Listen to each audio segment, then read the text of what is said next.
I believe it's 5 o'clock, 3 o'clock, and I'd like to open the engineering committee of Vallecitos Water District for March 23rd. And I'd like to call the meeting to order. And I'm not going to read the whole notice of the public because I don't think we have any public. Yep, currently all the participants are staff and the board. All right. Committee members. So we don't have any public comment. Nope. And so the items of discussion, the first item, the adoption of resolution certifying a mitigated negative declaration for the emergency bypass rehabilitation project. And I'll hand this off. And I believe Ryan Morgan will be taking this item. Jason, is that correct? Yep, Ryan's got it. Okay. So just I'll do a little introduction and hand it off to Ryan. So basically, as the committee members know, when we do a project, we also have to follow the California Environmental Quality Act, basically the Environmental Act, the CEQA process. And this is one of the projects that the board has already seen, and now we're basically finalizing the environmental process. With that, Ryan, go ahead and provide the committee with an update. Thank you. I'm Assistant General Manager Gumpel. Do you want me to share my screen for the figure? Yeah, I'll stop sharing. Go ahead. Okay.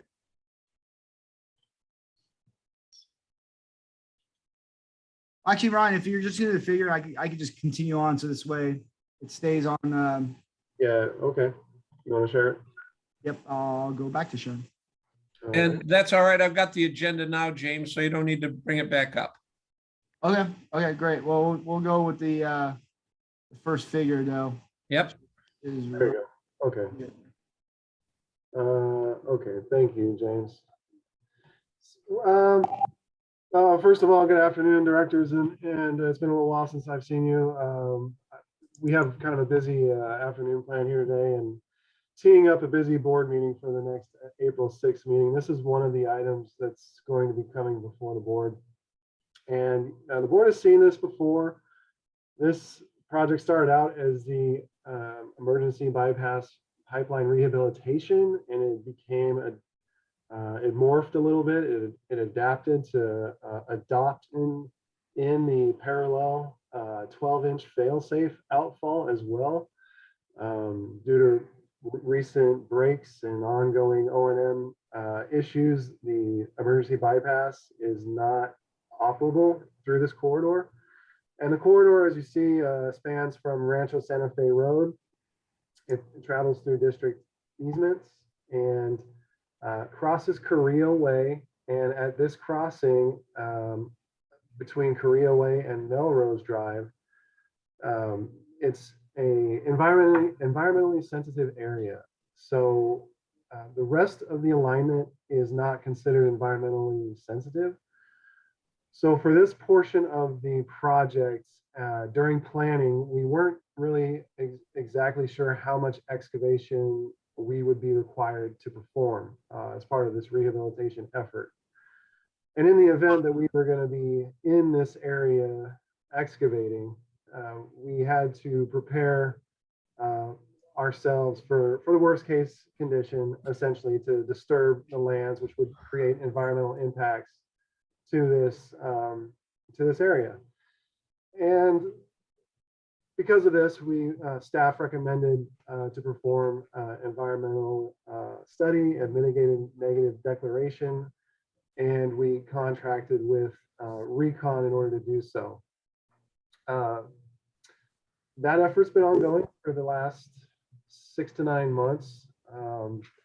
Staff, and just to clarify, the emergency bypass conveys inbound raw sewage that's headed towards Meadowlark. It bypasses it and sends it to the land outfall, whereas the failsafe conveys secondary effluent from Meadowlark to the ocean outfall, bypassing Encina when flows are not needed at Mar. As far as the environmental study and the mitigated negative declaration, the board authorized a professional services agreement for the engineering services of this project on March 17th, 2021. And as part of that, the project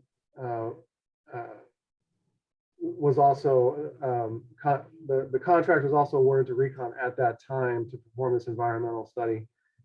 The project is currently in final design, and an evaluation on the potential environmental impacts was needed per the requirements of the of CEQA.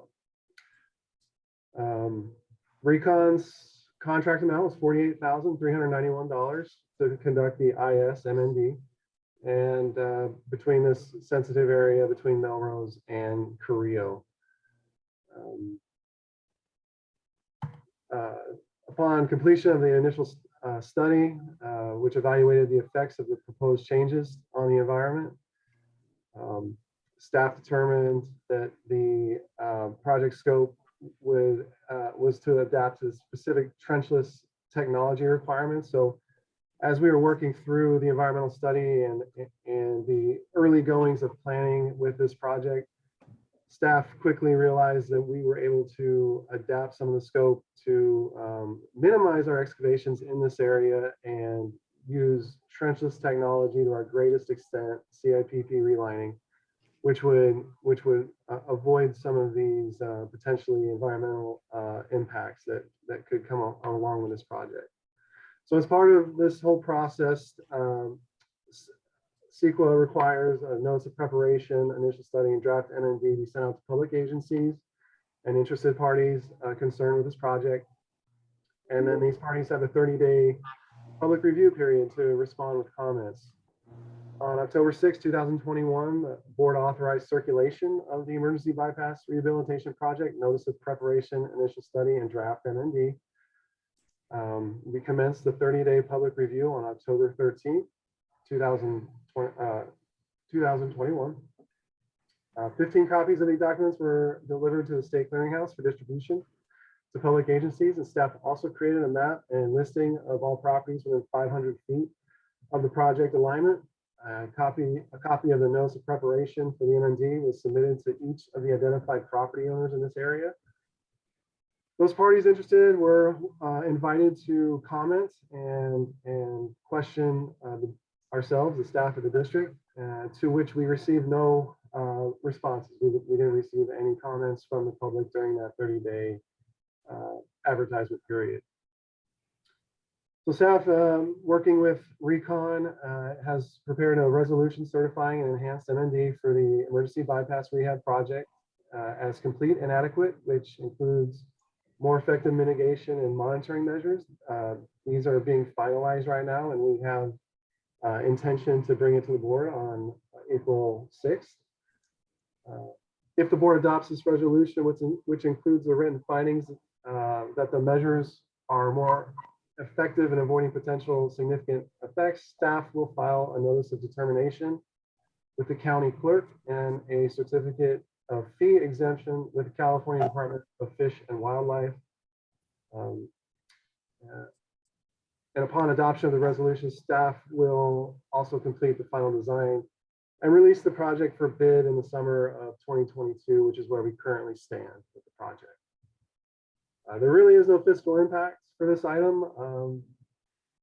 However, the funding for the project is provided through the Sewer Replacement Fund 210, and it was approved in the district's fiscal year 2021-2022 budget with a total amount of just over $3.2 million.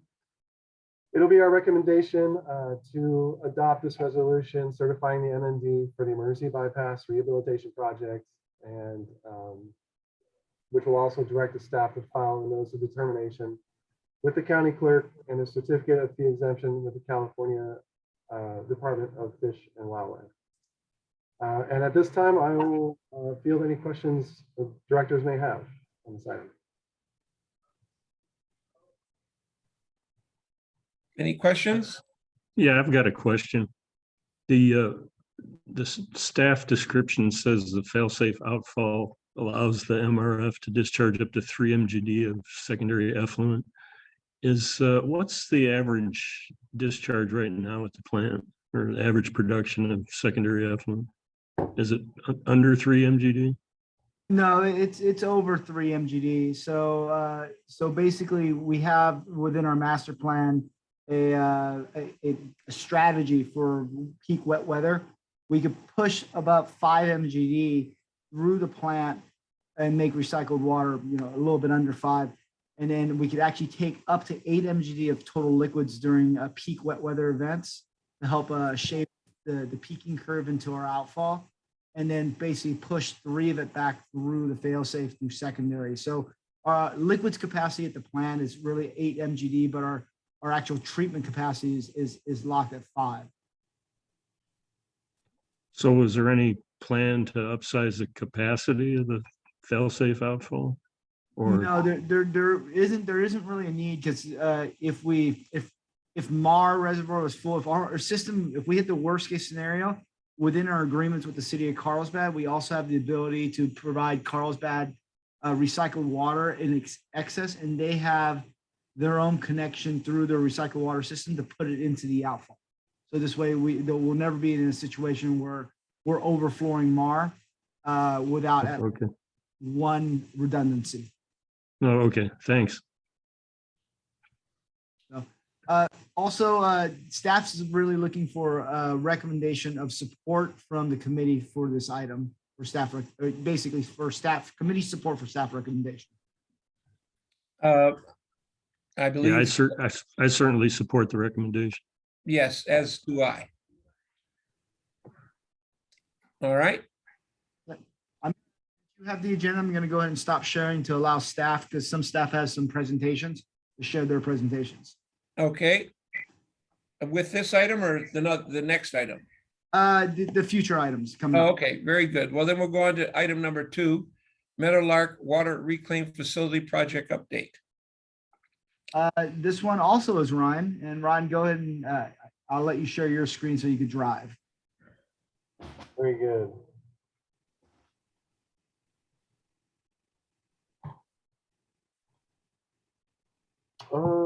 Actually, I think I wanted to share something different.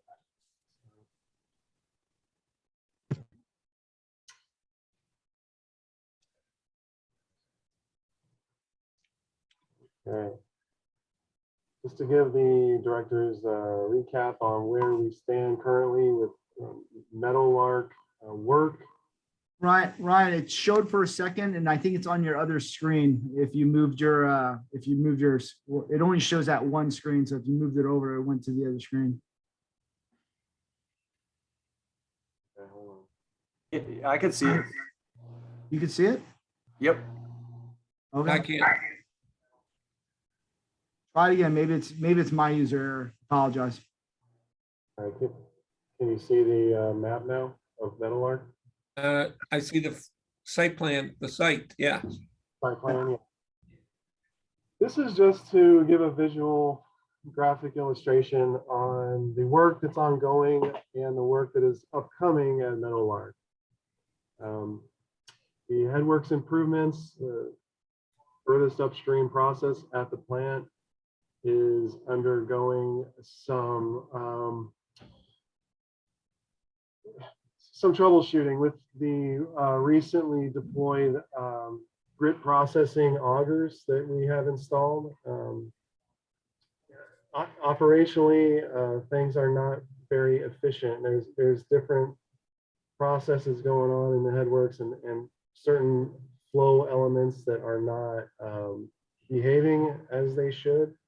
So we're taking a closer look at that as we are troubleshooting those augers currently. The project is actually accepted, but we are experiencing operational challenges right now that has brought us back into the headworks to take a closer look at what's going on there. And due to that, that one project, along with the biological selector and aeration basin improvements down here in kind of the southwest part of the plant, those two current active projects are creating workload for operators, and we're being asked to kind of pump the brakes a little bit and get these projects done before we move on to the next project to tee up which is actually the tertiary structural rehab and repairs. It's a coatings project with other elements involved, some valve replacements and rehab work to the tertiary basins. So we have NTP with Felance Construction ready to move forward, but we are, as I mentioned, refocusing our efforts on the ongoing work that we have. And we will be moving forward with tertiary in the very near future. A couple of other exciting projects which are moving forward in design. The conversion of sodium hypochlorite getting off of chlorine gas is past PDR phase. District staff has reviewed the preliminary design report and return comments, and now we're moving into 60% design. And then the chlorine contact tank expansion, staff recently just reviewed proposals, went through the selections process of a consultant for the design phase services and engineering on that project, which is also very exciting. Two large projects at the southern end of the plant, which will have a big impact on the future process at Meadowlark. Another one to make mention is the BESS, Battery Energy Storage System retaining wall, which we're essentially going to put a retaining wall in this embankment at the southern part of the plant next to the electrical building. That is going in to accommodate the mega pack, the Tesla mega pack. It's a large battery pack. It's about 30 feet long. And it's mainly to accommodate the footprint requirements and still give operations working space and access through this existing access road. So that is a small contract project that we intend to advertise for bid in April. So that's coming very shortly. Landscaping improvements is one that we are, it's actually an operations project, CIP, but we got ourselves involved with it.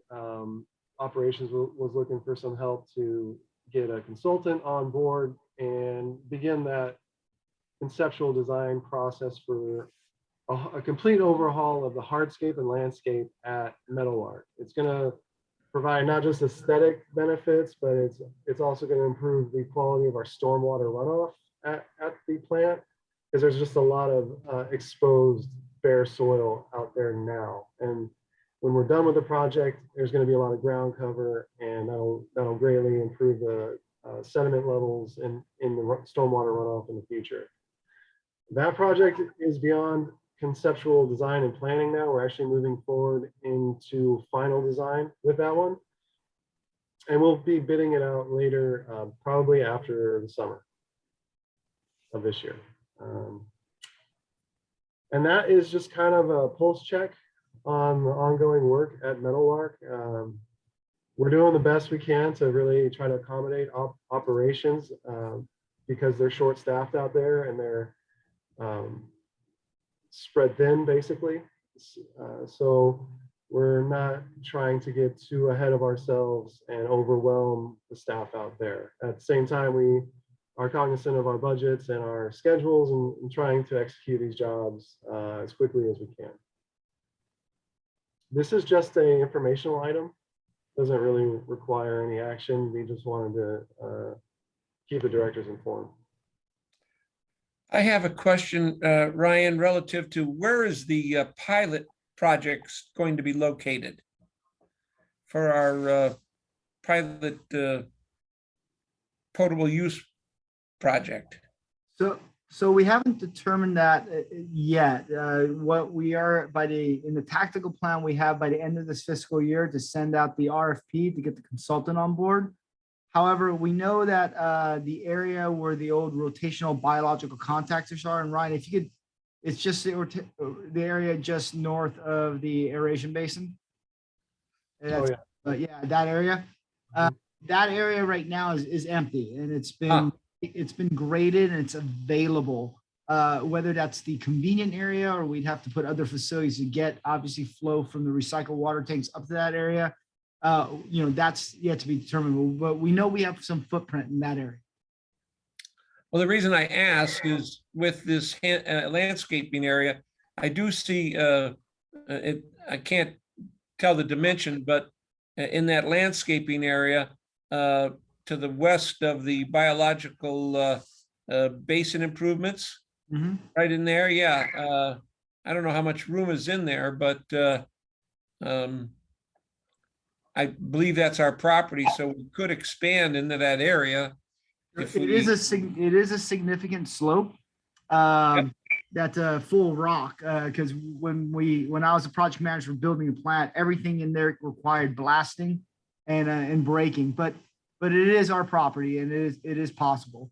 But obviously, if we have flat area, that'd be a lot more economical. certainly, certainly, I'm just thinking about in the very, very distant future for expansion, if we wanted to, additional retaining wall to bring that up to grade, could give us some more room. But you bring up an excellent point, and the next item will go into some of those ideas, how we're setting the plant up. Okay. All right, I see Director Elitharp has a question. Yeah, I was wondering the Tesla battery, will that allow us to avoid on-peak commercial power? I've probably asked this before.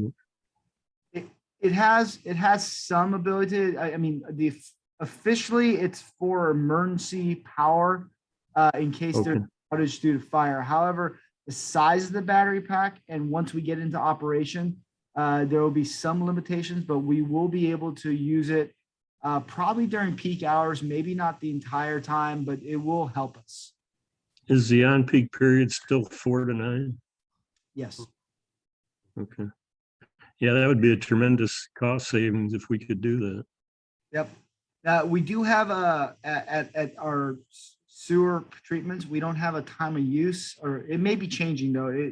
So don't quote me on this. It used to be a PA rate, which is a flat rate for no matter what time you use it, is how we did it. But with Terra Verde energy on staff now to look at our energy management, we're looking at those different tariffs with our new obviously our new solar project at Twin Oaks and these battery projects. So we're going to be changing the profile of those tariffs over time here. Yeah, it might be worthwhile to look at a TOU rate for the plant, given Yeah, those two I know projects. that Terra already looked at it. So I think we're going to do this in phases. Let's see how much energy we produce at Twin Oaks. Let's see how the batteries actually operate. And then based on actual data, make those decisions. But that's definitely something that's on our minds. Okay, great, thanks. Okay. All right, moving on to item 3, Meadowlark Reclamation Facility. Yeah, so this is the chlorine contact tank expansion project. And this project we kind of touched on in the general overview as one of the large projects. Ryan, I believe Ryan is also taking this one because this is a new project that's just starting design. It is. I'll share my screen once again.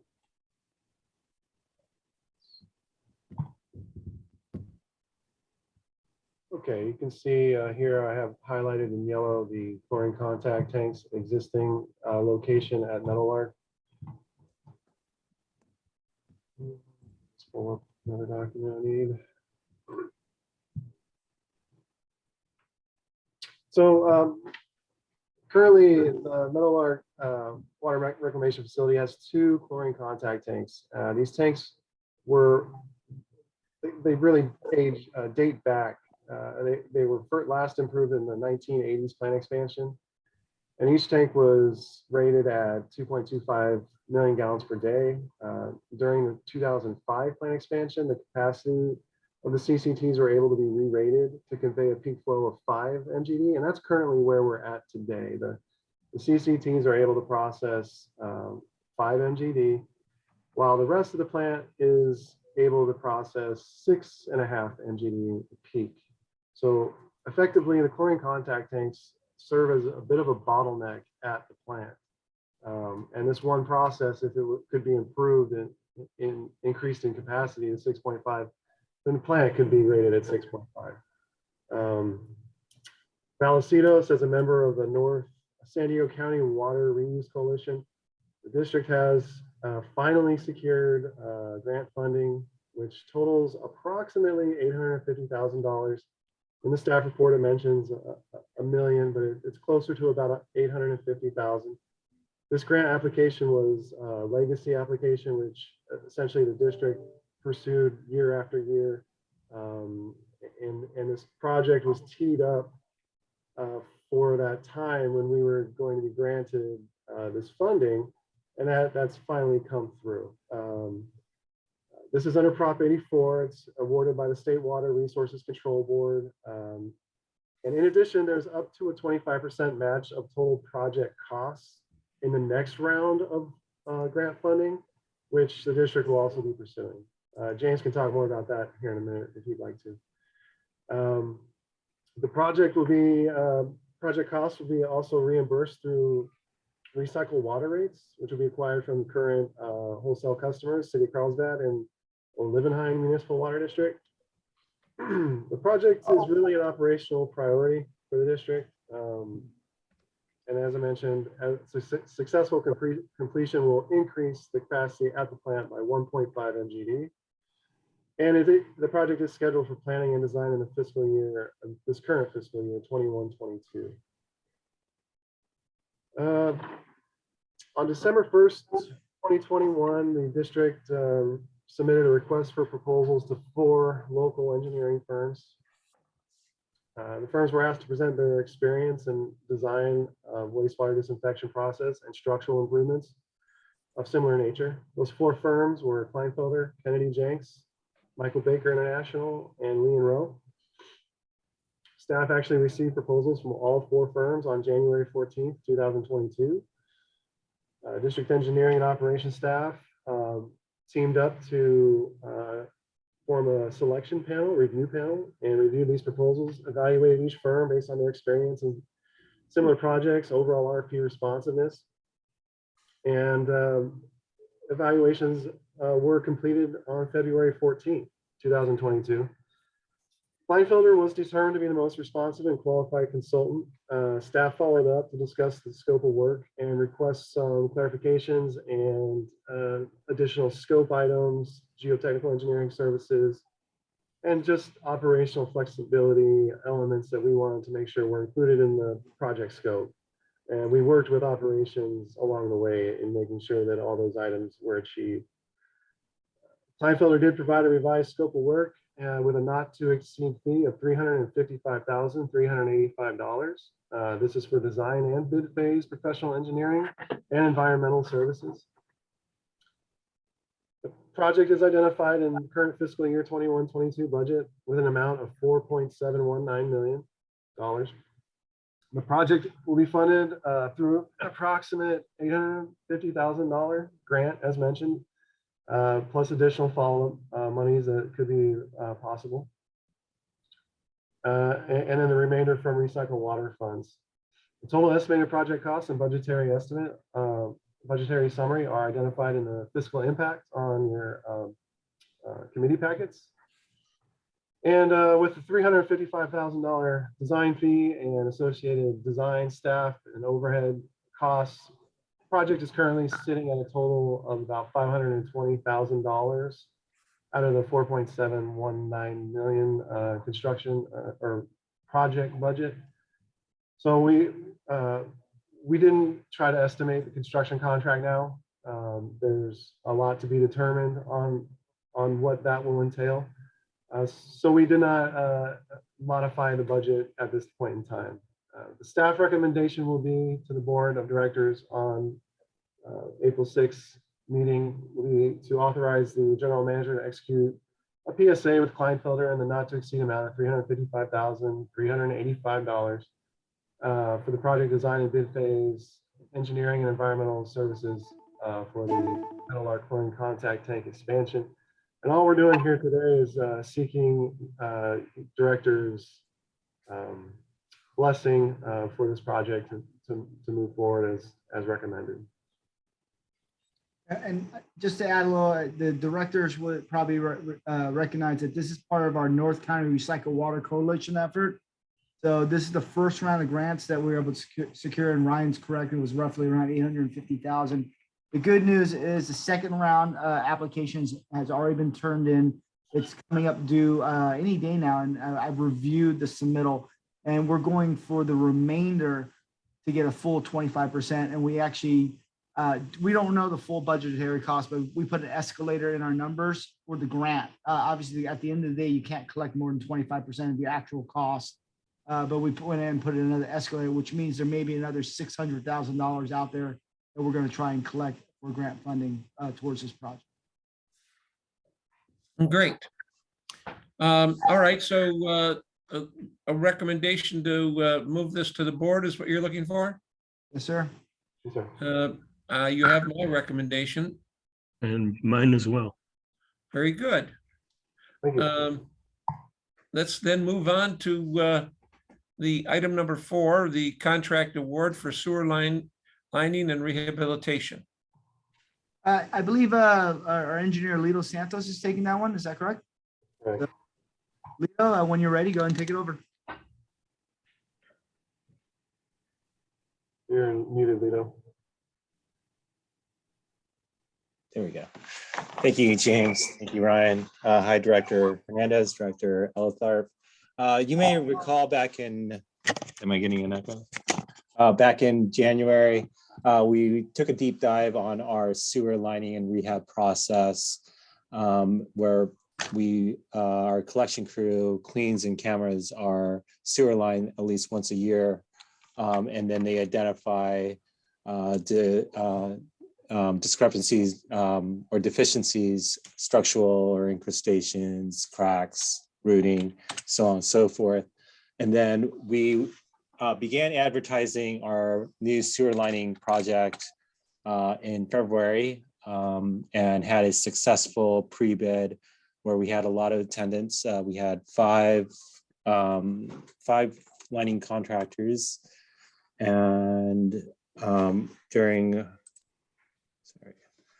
let's see. We have over 42 lining sections and over 8,900 linear feet of lining throughout the project. We began advertising in February, as I mentioned, and we had a successful pre-bid. And then during the pre-con, we had, let's see, let me try to get my next window up. Too many windows. Let's see. Where is it?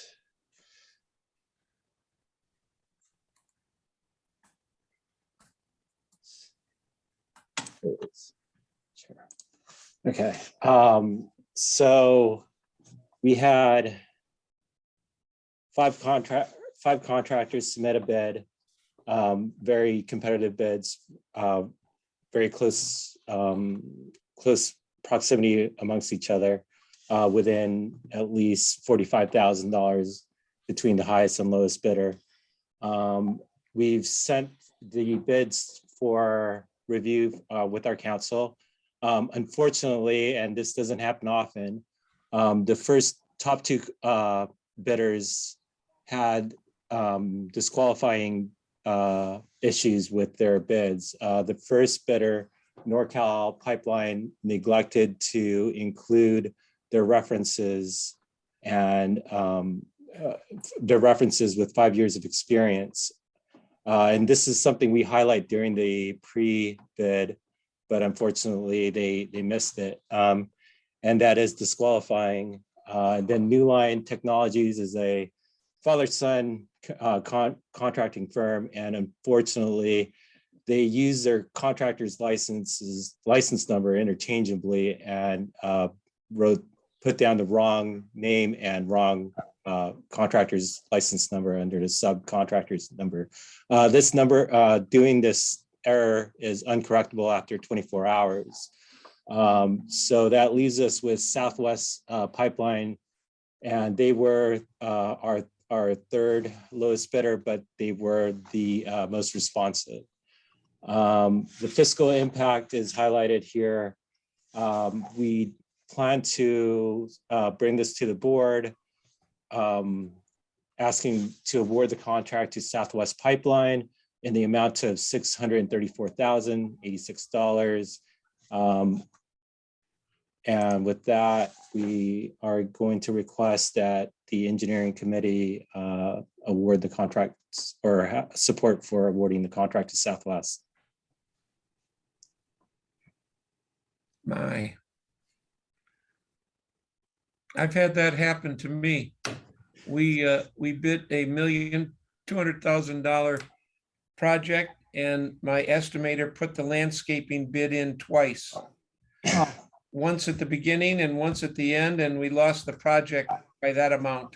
And oh my God, I just feel so bad for these guys. But boy, that's why you got to check those boxes 2 or 3 times, make sure you got all the data.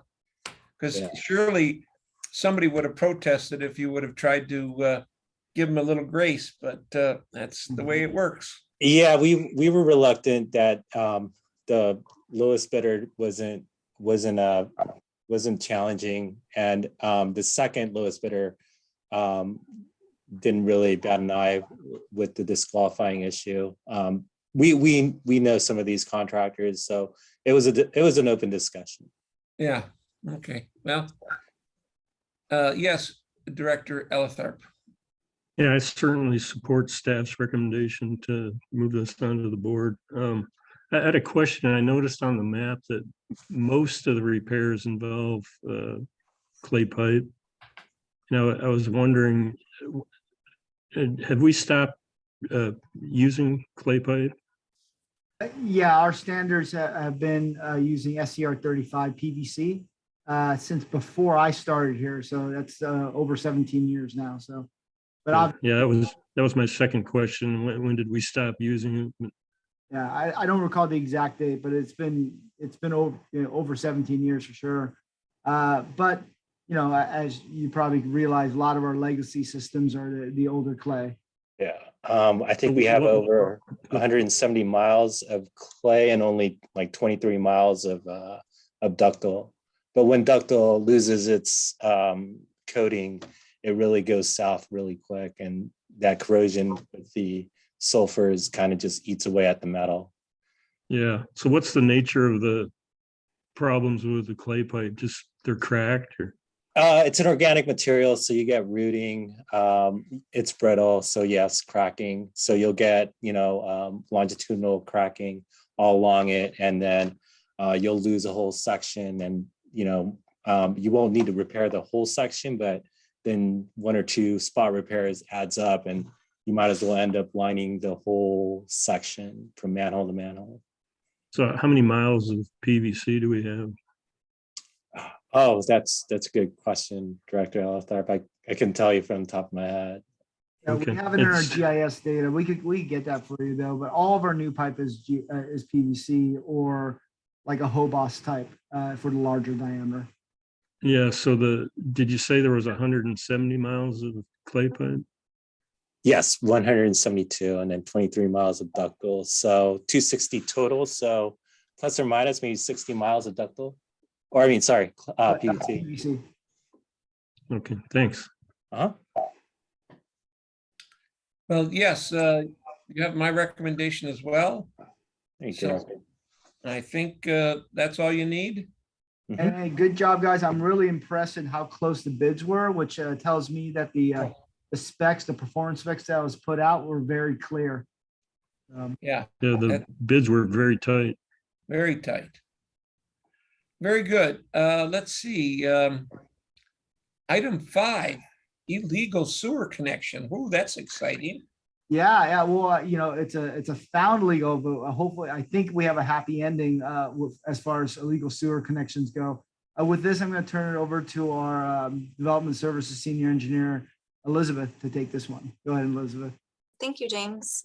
Let me share my screen.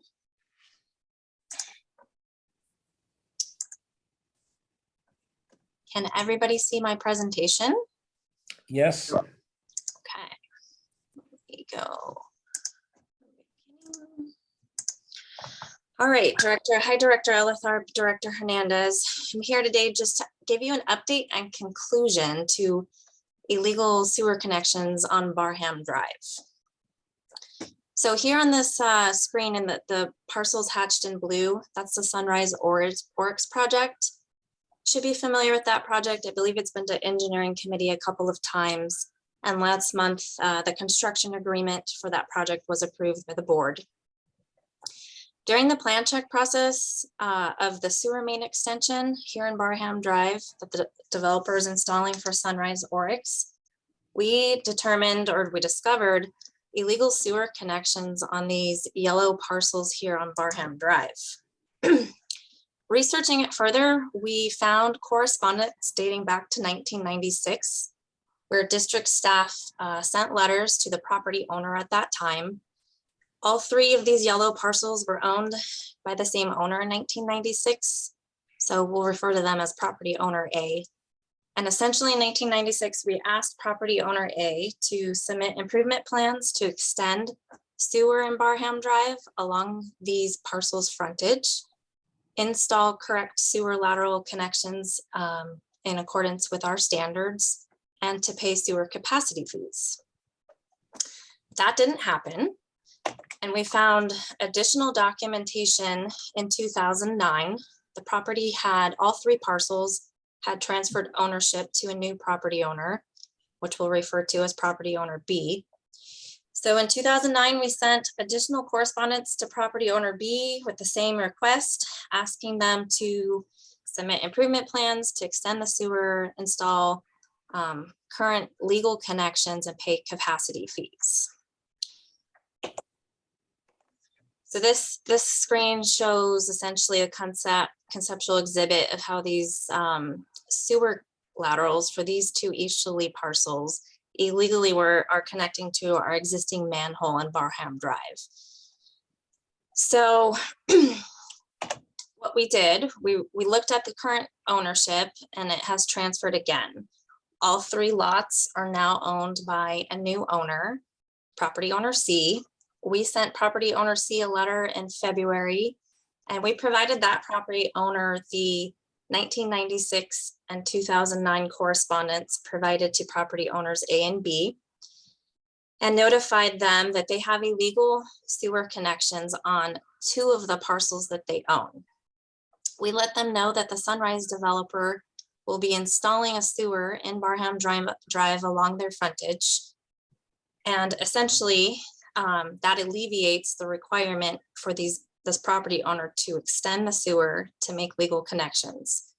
So we let them know that if they could pay the capacity fees before the sewer capacity fees before the developer begins construction, it would be, the developer would install current legal sewer laterals to our current standards with the Sunrise Oryx project. So property owner C must have contacted property owner B, who they purchased the property from, because in February, within the same month, property owner B, who we sent correspondence to in 2009, came in and paid the sewer capacity fees for both of these parcels that have the legal sewer connections for the sum of almost $28,000. So that was probably a happy conclusion to nearly a 26-year-long documented history of illegal sewer connections for these two parcels. I think our pre-con with the Sunrise project is early April, so construction of the sewer main should begin here along these parcels, and they should get new sewer laterals installed probably in the month of April or May. So no action requested from the board on this item, just an update on the long history of these illegal connections and the positive outcome. Yeah, and I'd like to add that, engineering staff, we chase these legal connections as we find them. And many of them have, over a decade, 2 decades, sometimes 3 decades before they get resolved, or if they ever get resolved. So the fact that we were able to find this one in early February and basically have it completed within the month of February is actually quite amazing. So, and it's a good job by staff. And luckily we had a property owner who was willing to work with us. Yeah, I would say property owner B probably under some kind of threat from C with the real estate transaction. I'm sure. And realizing that he got a benefit that he didn't have to do that extension, he saved some money there too. So painful it may have been, but that's how it goes. Yep. Very good. Is that a note and file, Elizabeth? Yes. Very good. Item number 6, supply chain discussion. Yeah, and I'm going to go ahead and take this one, and I'll go ahead and share my screen, which is basically the last page of the agenda. Let me get right to it. So here we go.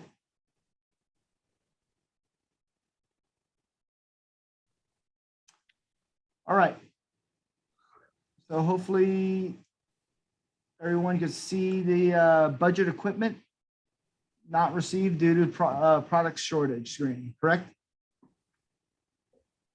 So with that, you guys, everybody's heard, during COVID, supply chain shortages. And this is something I think, Director Elthorpe, you're going to see kind of a recurring theme on some of these items also in the budget itself when we look at equipment. So working with Ed, and Ed couldn't be here today. He's feeling a little under the weather. We're looking at items that were budgeted and approved by the board for this current fiscal year. So we approved this in last June.